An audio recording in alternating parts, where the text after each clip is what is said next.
All right.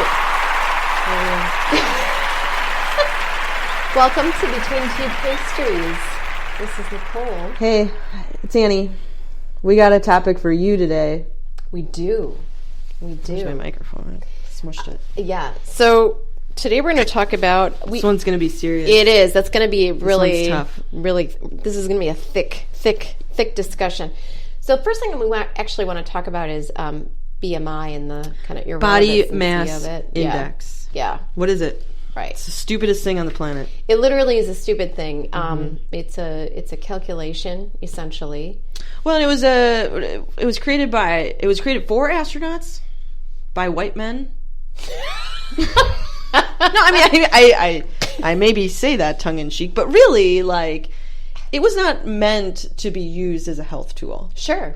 And all of a sudden, we had decided to use this as some sort of gold standard, for insurance. For insurance. Or for even, like, dictating if someone's how much you pay a month. Or not. Yeah. Or all of these things. So the thing about BMI is how inaccurate it is because it doesn't take your actual muscle mass into but you know what? consideration. Insurance companies don't care.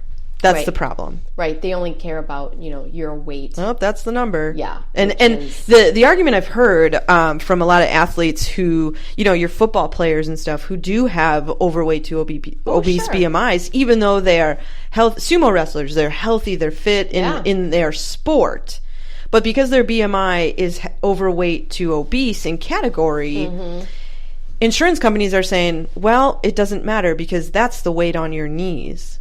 That's the weight that you're managing. And it's like, but that doesn't take into consideration anything. It does. It is not at all an ideal indicator of health. Right. In any way, shape, or form. However, what it's really good at is shaming people. And that is the unfortunate piece. Yeah. Kids, I remember my cousin is a teacher. He's not anymore, but he's retired now. I have a very large family.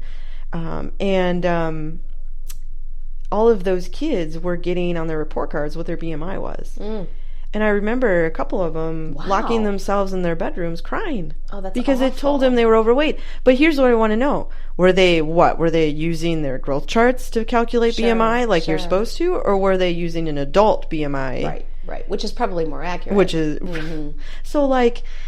It's so sad. Yeah. Because it's like, why do kids grow and they grow differently and they're meant to be a little pudgy at times and growth spurts and all of those things happening. It's normal to go through all those wacky stages. Yeah. It's just, I don't know. That to me is so heartbreaking. And I see it with patients who know their BMI. I see it, God, even in myself when it's like, nah, don't tell me any of that stuff because it's just like, I do not want to measure my worth in any of that. And we'll have that, conversation for sure about, I think more on shaming and disordered eating and body image and all of that kind of stuff. But BMI really was not meant to be a health tool. Right. And we can go into the math of it, but we don't need to do that. It doesn't matter. It doesn't matter. It doesn't matter. It's not anything that I think you or I use as a way to say, well, you're here, and so therefore, we don't use that at all to dictate if a person needs to change who they are. So speaking of all of that, one of the clients that I've been working with for quite some time has made some absolute, just astounding progress in his thought patterns, in belief systems around food, in how he goes about looking at exercise, maybe versus being super excessive, and he's kind of finding balance around some things. Anyway, he's come a very long way and is in such a good headspace right now as he's kind of continuing his health, his health journey, if you will. So he had an experience recently that is incredibly upsetting.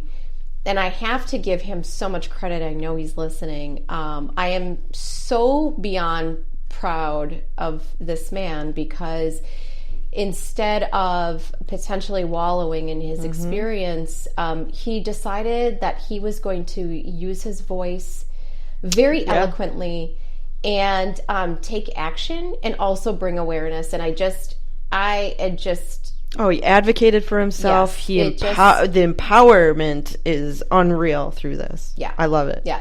It makes me so happy. So we wanted to take a minute to actually, read this. Obviously, no names will be used, but this is just such an incredible example. I think that he had gone in for insurance reasons. For his health screening. Okay, yeah, he does mention it. Right, for insurance reasons, and the employees were allowed to go to like a CVS to get these measures taken, which is great. Which is awesome. That's great. It's super convenient, and right. And so anyway, he was just following course. Went in for his experience. Right. Supposed to be all positive. Just get my health screen done. Absolutely. No big deal. And can I read it verbatim? So instead of the name of the nurse practitioner, I'll just say nurse practitioner. Great. Okay. Dear sir or madam, I am writing to you about my experience during an appointment at the blank clinic in your pharmacy last week, February 27th. I've never had a worse experience with a medical professional than I did with this particular nurse practitioner during my visit. The nurse practitioner was rude, condescending, made judgments about my personal character, and attempted to shame me for my body. I scheduled a health screening to obtain results to provide my employer for health insurance. My employer required my waist size, blood pressure, cholesterol, and blood sugar. The nurse practitioner was very pleasant to interact with until she took my weight, and I requested that she not share the number with me.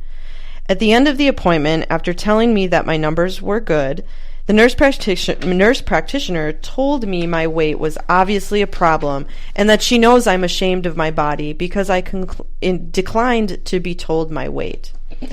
I told the nurse practitioner that my dietitian tracks my weight and my knowledge of the number is not necessary. She proceeded to ignore my comment and told me that if I cared and started to make changes, then perhaps someday I could look at the number on the scale again. She also informed me that she had lost over 100 pounds, so she understands. The nurse practitioner's weight is not relevant to my health screening. I made an appointment for a health screening. I did not visit your clinic to be shamed and to receive a lecture from a medical professional who knows none of my personal or medical history. It doesn't matter who the nurse practitioner was seeing or what their weight might be. Her words and actions were absolutely inappropriate. My fat does not negate my humanity regardless of the nurse practitioner's personal feelings and opinions. If the nurse practitioner knew about my 20 years of eating disorder history, would she have treated me the same? If she had known that eating disorders caused me to previously gain 100 pounds, would she have treated me the same? If she had known that those eating disorders also previously caused me to lose 125 pounds, would she have treated me the same? If she had known that I currently seek treatment for eating disorders from a team of professionals, would she have treated me the same? I am not ashamed of the number on the scale and will not be bullied into that shame. The actions of the nurse practitioner were inappropriate, actively encourage eating disorders, create mistrust, and should not be tolerated. People of all sizes deserve respect when seeking medical care, regardless of personal judgments. And then he goes on to tell the clinic they do a good job. Which is really great. Right. So I'm so unbelievably proud of him. It's very moving. Yes, but when he walked in to tell me that story, it's like the mama bear inside of me was just ready to like race over to the CVS. I know. Or I would punch the wall so first, I and get then so upset. Why are we judging people on BMI or weight? Why are we shaming people and we know nothing about them? So the thing about this as well is that, and I was explaining this to him, that it was very clear that obese person that still lives inside of that woman has come out because she still feels shame for wherever she was at. Or still is feeling shame for where she's at. And again, those are always more layers to why that was happening for her anyway. But anyway, point being though is the projection onto another human being like that it's maddening. It's absolutely maddening. It really makes me upset about humanity. Yes. Like I know that's a really big thing to say, But I mean, I see it every day on social media, and I'm going to use those terms of food coaches and health coaches and nutrition coaches. We are not coaches, and if someone is coaching you to do things like health and nutrition, that they probably, I'm going to guess, have issues themselves, such that they've lost a bunch of weight and now they're projecting. So therefore, they're an expert. They're an expert, right? And, and we've talked about this. So we don't need to beat a dead horse, but really, truly, be very mindful about these types of things. I mean, this is why this podcast is 15 minutes. Yeah. We don't need to be thinking or talking about nutrition for more than that any day of the week. Sure. Right? Like, it should be, what do we need at the grocery? What are we cooking for dinner? Right. Call it a day. Done. That should be our thought process on nutrition every day. And unfortunately, it's not.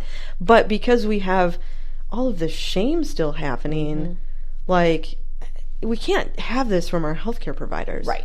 Especially from our healthcare providers. Right. I mean, ugh.